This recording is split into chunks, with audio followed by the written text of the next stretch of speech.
most of the time we want to think about loops in terms of ending them. In fact, I would say most of the time when you create a loop in your program, your first thought should be, how does this loop end? Otherwise, you'll just get stuck in that loop.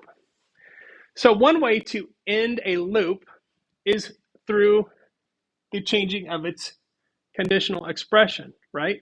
So we want this to be true for a little bit, and then at some point we want it to become false, so the loop stops. And one simple way to look at that is, if we have a variable, we set it to 1, and then we say while that variable is less than 4, do this.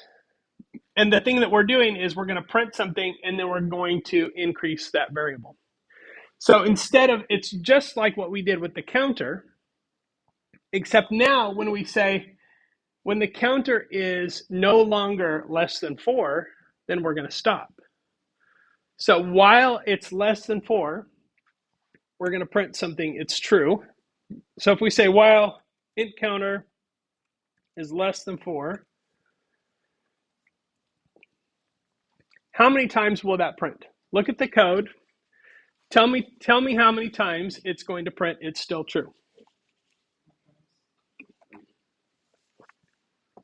It's a little confusing, right?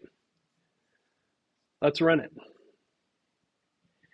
It prints 4 times, but don't forget, I started at 0. So it's 0, 1, 2, and 3, and then it's no longer less than 4.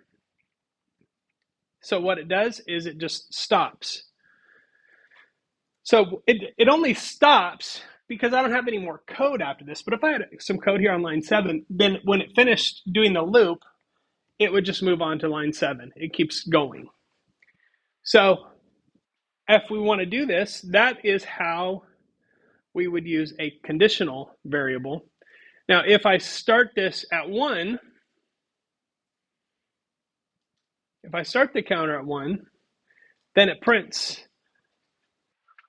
1, 2, 3 times. If I want to start it at 1 and I want it to print 4 times, what do I have to do?